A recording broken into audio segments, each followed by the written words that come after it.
कभी कभी आप लोग इस प्रकार से क्वेश्चन पूछ लेते हैं जिसका जवाब देना थोड़ा सा मुश्किल हो जाता है। हाँ कहना या ना कहना दोनों चीज़ें जो हैं थोड़ी सी टफ हो जाती हैं, क्योंकि अपने आप में ही यह कहीं ना कहीं एक उलझा हुआ सवाल होता है, ऑलरेडी उलझा हुआ यह प्रश्न होता है। तो जैसा कि आप जानते हैं कि मैं अक्सर आप लोगों को मौका देता हूं कि आप अपने जो भी डाउट हैं उसको आप कमेंट के ज़रिए या फिर मेरे अन्य जो माध्यम हैं जैसे कि फेसबुक, या फिर अगर आपके पास मेरा नंबर हो व्हाट्सएप के माध्यम से या फिर ऐप के माध्यम से आप मुझसे प्रश्न पूछ सकते हैं। और अक्सर स्टूडेंट अपने प्रश्न जो हैं वह पूछते रहते हैं, तो उनमें से कुछ टॉपिक का मैं बहुत ही जल्द आपको जवाब तैयार करके ले आता हूं, और कुछ को थोड़ा सा डिले करता हूं कि देखता हूं कि क्या क्यूरियोसिटी है, क्या डिमांड है। और कुछ टॉपिक जो हैं उतने बेहतर भी नहीं होते हैं, जिसके कारण मुझे उस टॉपिक को चूज करने में थोड़ी परेशानी होती है। तो इसी प्रकार से आज एक टॉपिक को हम लोग यहाँ पर डिस्कस करने जा रहे हैं जो कि कैरियर एंड गाइडेंस से रिलेटेड है, स्किल से रिलेटेड है, जिसको लेकर बार बार मुझसे स्टूडेंट जो हैं वह पूछ रहे हैं कि सर इसके बारे में आप एक वीडियो बनाकर बताइए। तो आज मैं जो डिस्कस करने जा रहा हूं, जिस बात को डिस्कस करने जा रहा हूं, यह एक थोड़ा सा विवादित मुद्दा है, और क्यों विवादित है इसको भी लेकर मैं जिक्र कर दूंगा। सारी बातें आपको यहाँ पर क्लियर कर देता हूँ। तो कुछ स्टूडेंट्स का यहाँ पर पूछना है, वह इंजीनियरिंग वाले स्टूडेंट भी हैं, बीटेक किए हुए स्टूडेंट भी हैं और पॉलिटेक्निक किए हुए स्टूडेंट भी हैं। दोनों तरह के स्टूडेंट का पूछना है कि क्या सर मैं सरकारी शिक्षक बन सकता हूँ, क्या मैं सरकारी शिक्षक, सरकारी विद्यालय में शिक्षक बन सकता हूँ। देखिए थोड़ा सा अजीब क्वेश्चन है, लेकिन क्वेश्चन ठीक है, अच्छा है, क्योंकि जिस प्रकार से आज के डेट में मार्केट में जो इंजीनियरिंग से रिलेटेड जॉब की जो स्कार्सिटी हो गई है, और लोगों को गवर्नमेंट जॉब में जाने का इतना ज़्यादा दिलचस्पी रहता है, इतना ज़्यादा इंटरेस्ट रहता है कि वह जब भी गवर्नमेंट स्कूल की वैकेंसी देखते हैं कि बहुत ज़्यादा अमाउंट में 1 लाख वैकेंसी, 50,000 वैकेंसी आ रही है, तो इंजीनियरिंग वाले स्टूडेंट भी कहीं ना कहीं थोड़ा सा ललच जाते हैं, थोड़ा सा उनको भी लालच आ जाता है कि काश मैं भी इसमें एलिजिबल होता तो मैं भी एक सरकारी जगह जो है अपने लिए स्थायी कर लेता। तो देखिए बीटेक के बाद आप शिक्षक बनना चाहते हो या फिर पॉलिटेक्निक आपने किया हो उसके बाद आप सरकारी शिक्षक बनना चाहते हो, तो इसके लिए मैं सबसे पहले आपको बता दूं कि देखिए शिक्षक बनने के लिए आपको क्या चीज़ें करनी जरूरी हैं। तो सबसे पहले यहाँ पर हम लोग बात करें कि जो सरकारी विद्यालयों में जो शिक्षक की भर्ती होती है वह किस प्रकार से होती है। देखिए 3 तरह की भर्ती होती है, ठीक है। एक होती है पीआरटी, ठीक है, दूसरी होती है टीजीटी, और क्यों विवाद है इसको भी लेकर मैं यहाँ पर आपको सारी चीज़ें क्लियर कर दूंगा। और तीसरी टाइप होती है पीजीटी।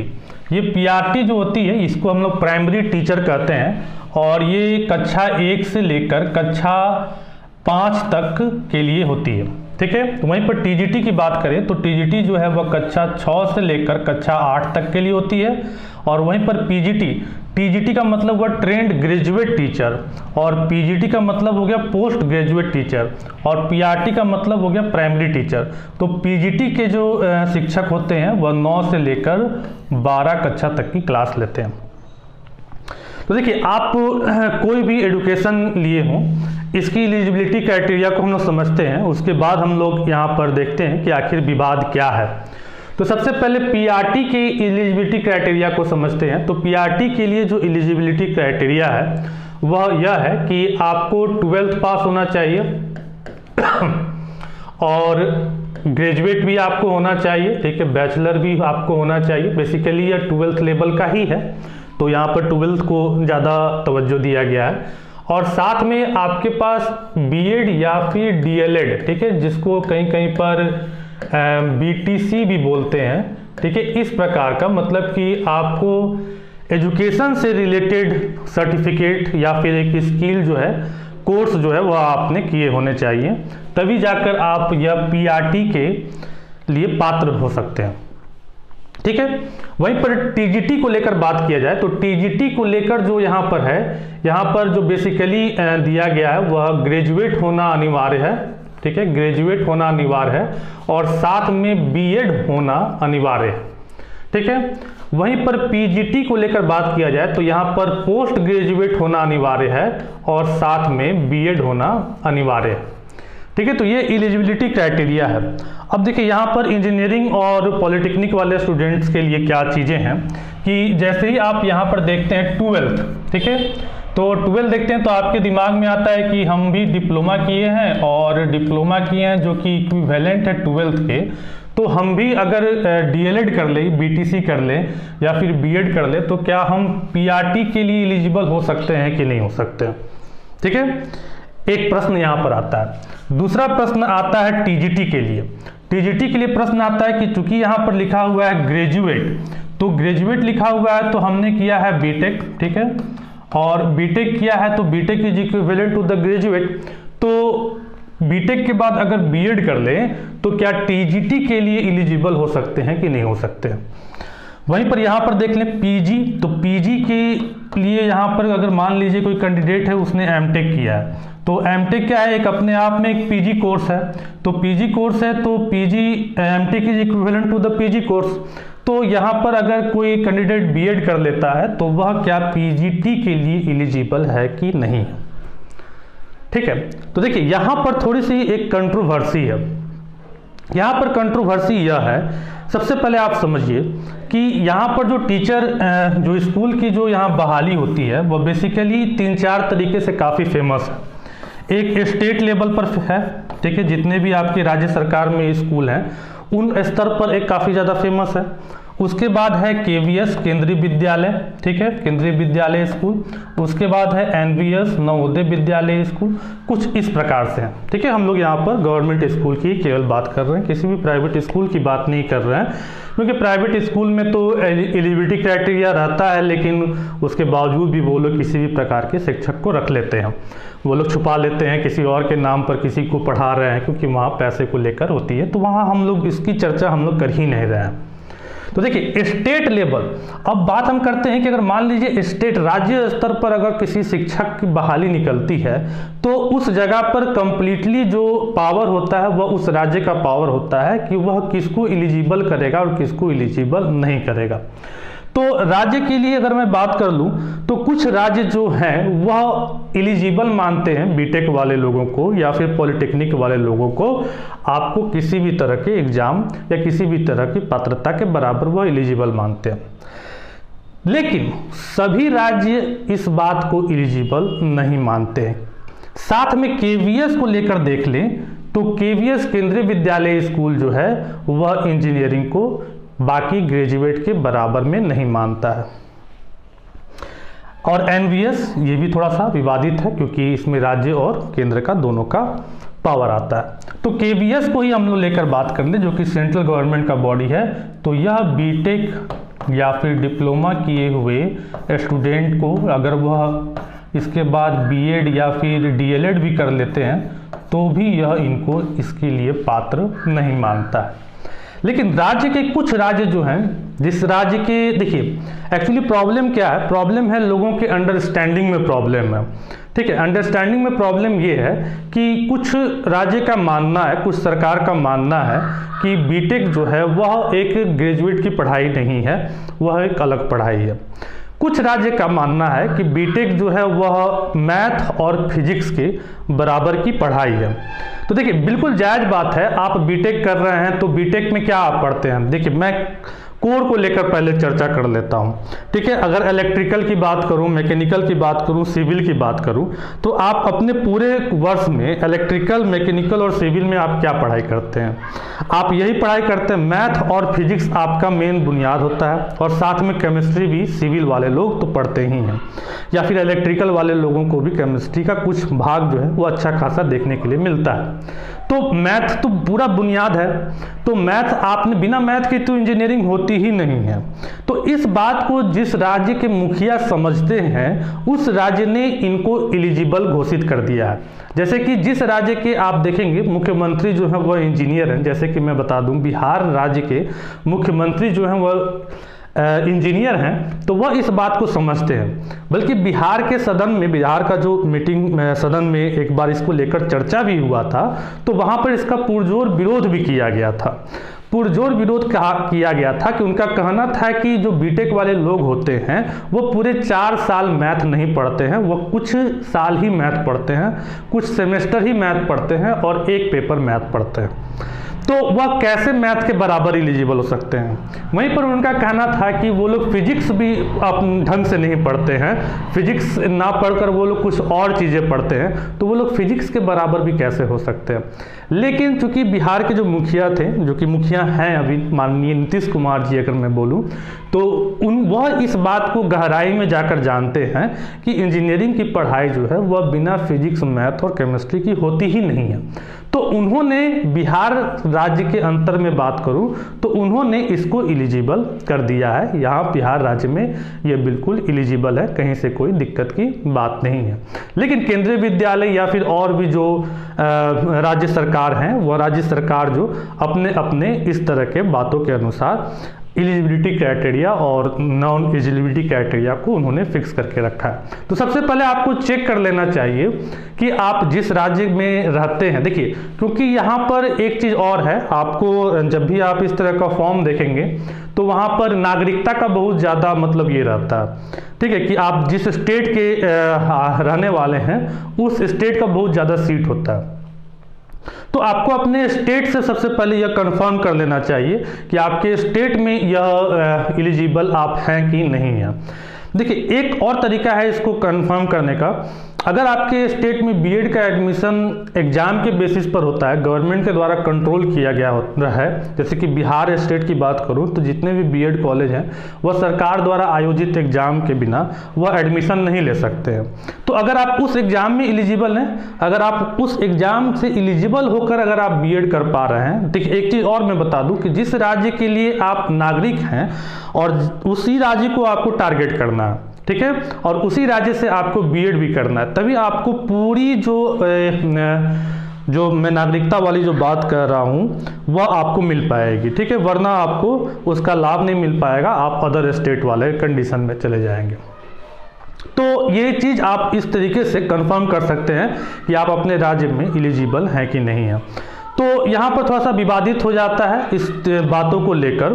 वहीं पर मैं अगर बोलूँ कि देखिए, ये पीआरटी को लेकर अगर मैं चर्चा कर लूँ तो देखिए, पीआरटी में अगर आप 12th डिप्लोमा करके हैं तो फिर थोड़ा सा यहाँ पर ये विवादित हो जाता है। लेकिन अगर आप यहाँ पर बीटेक करने के बाद अगर आप यहाँ पर कर रहे हैं तो जायज़ बात है कि अगर आपने 12th नॉर्मल तरीके से पीसीएम लेकर किया है, ठीक है, तो आप फिर यहाँ पर बीटेक के बाद बीएड करने के बाद आप यहाँ पर बिल्कुल 100% एलिजिबल हैं, कहीं से कोई यहाँ पर दिक्कत की बात नहीं है, ठीक है। लेकिन कंफ्यूजन कहाँ पर है? कंफ्यूजन यहाँ पर बना हुआ है, ठीक है, जहाँ पर पीजीटी, तो थोड़ा सा कंफ्यूजन जो यहाँ पर बना हुआ है वह टीजीटी को लेकर और पीजीटी टीचर को लेकर अलग अलग राज्य में और अलग अलग स्कूली संस्था में थोड़ा सा कंफ्यूजन जो है वह बना हुआ है।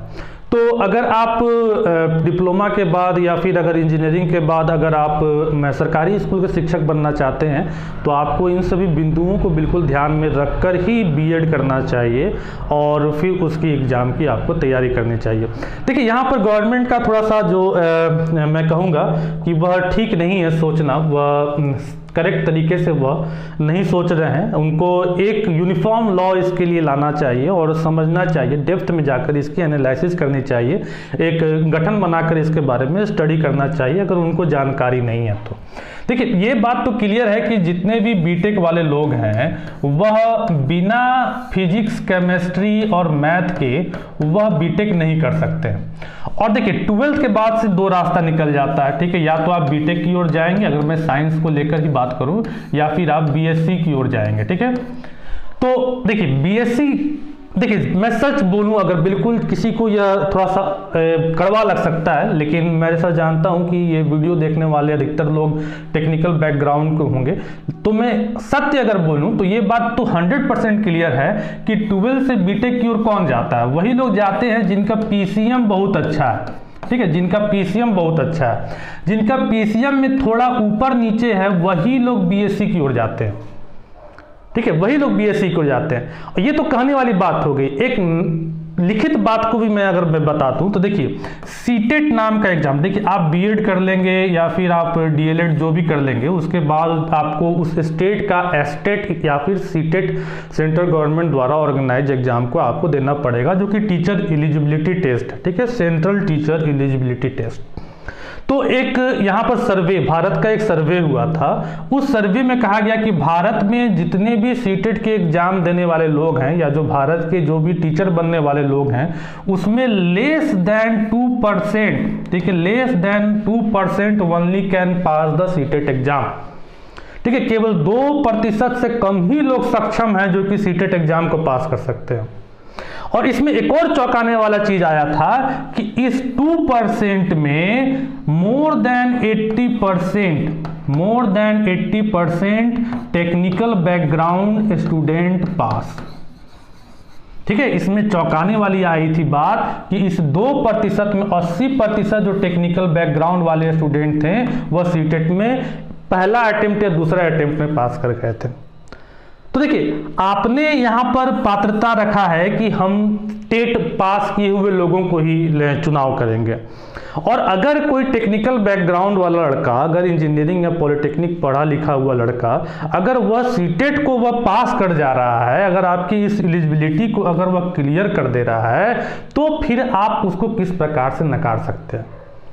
ठीक है, नकारने वाली बात जो है, यह एक बहुत ही चर्चित बात है कि दिल्ली की यह घटना है कि केवीएस में सीटेट, चूंकि केवीएस में क्या क्राइटेरिया है कि पहले आपको सीटेट पास करना होता है और सीटेट पास करने के बाद फिर केवीएस संस्था के द्वारा जो एग्जाम दी जाती है उस एग्जाम को और उसके बाद इंटरव्यू की प्रक्रिया को आपको क्लियर करना होता है।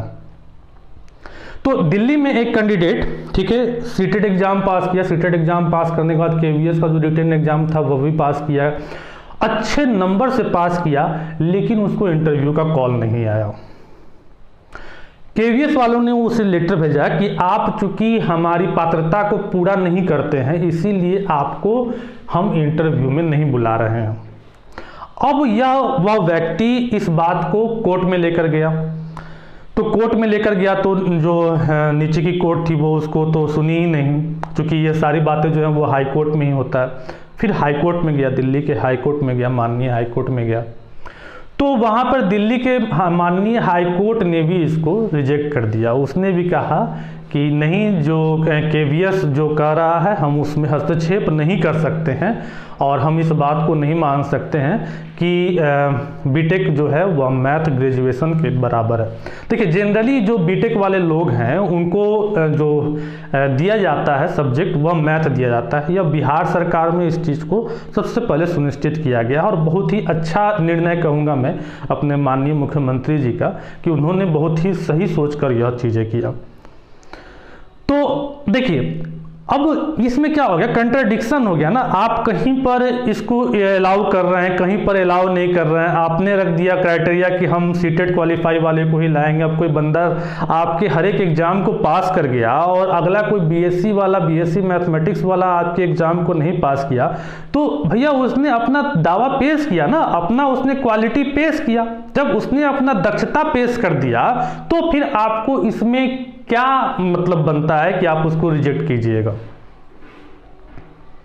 लेकिन क्या कर सकते हैं, हमारे इंडिया का कुछ सिचुएशन ही ऐसा है कि हम लोग कुछ नहीं कर सकते हैं, हम लोग नहीं समझा सकते हैं। अगर मिले मौका तो हम लोग समझा तो सकते हैं, लेकिन मौका ही नहीं दिया जाएगा आपको। हाई कोर्ट में मौका ही नहीं दिया जाएगा कि आप इस बात को समझा पाएं कि आपका जो पूरी स्टडी का जो बुनियाद है वो मैथ ही है। अगर मैथ इंजीनियरिंग में से निकाल दिया जाए तो कुछ है ही नहीं, सब कुछ कैलकुलेशन का ही हिसाब है। आप घर बना रहे हैं, पुल बना रहे हैं, करंट आप फ्लो करवा रहे हैं, किसी चीज को आप उठा रहे हैं, हर एक चीज में मैथमेटिक्स है।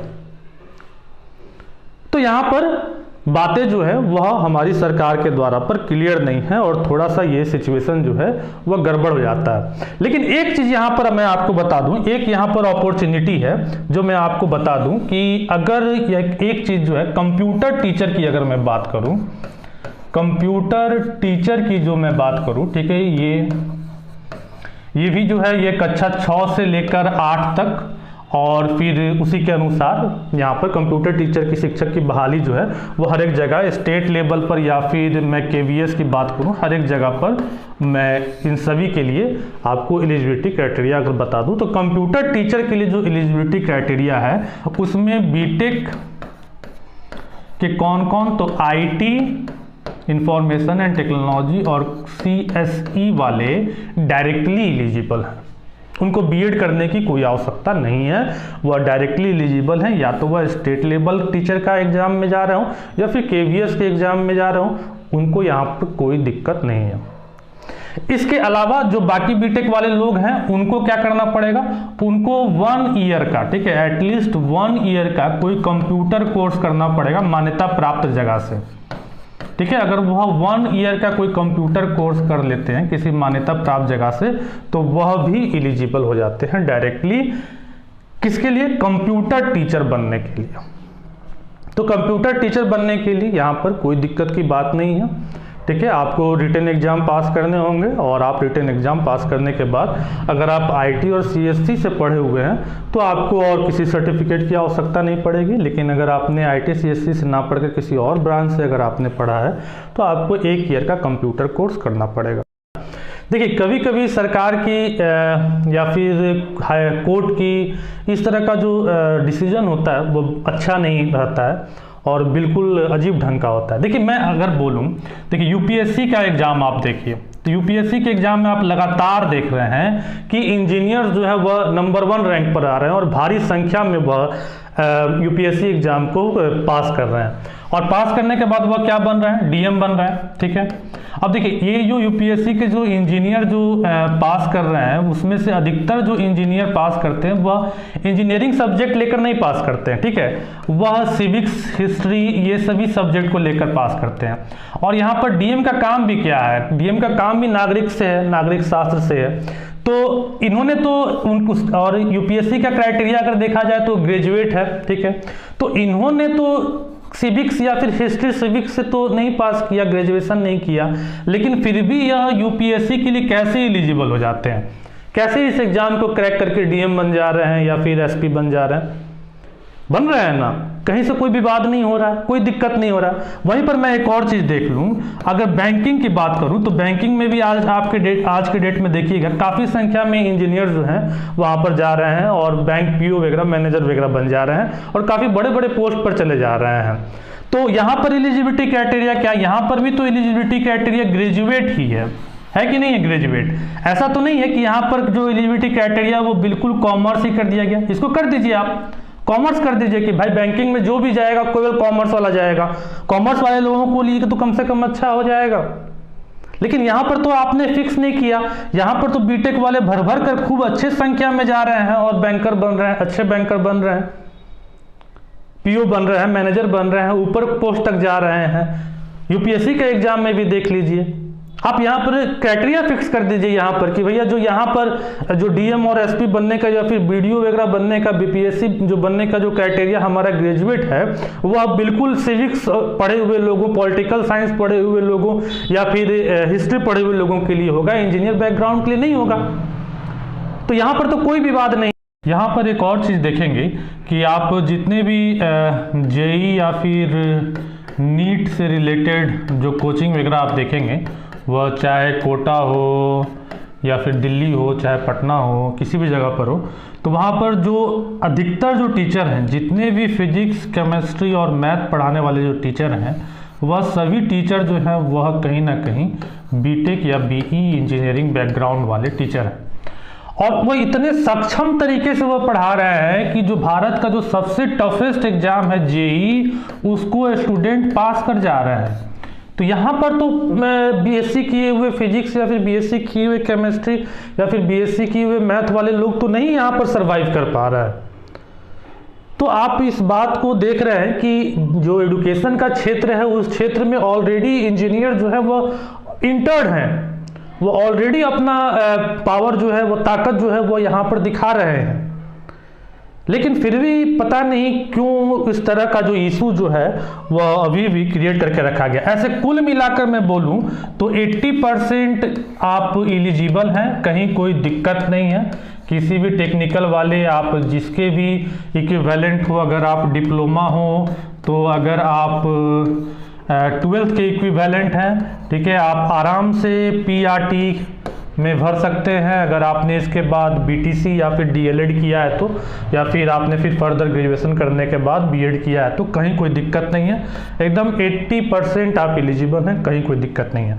वहीं पर अगर मैं PGT और TGT की बात मैं कर लूँ, और अगर यहाँ पर आपने BTech किया है और BTech करने के बाद अगर आपने BEd किया है तो आप एकदम 80% एलिजिबल हैं, कहीं से कोई दिक्कत नहीं है।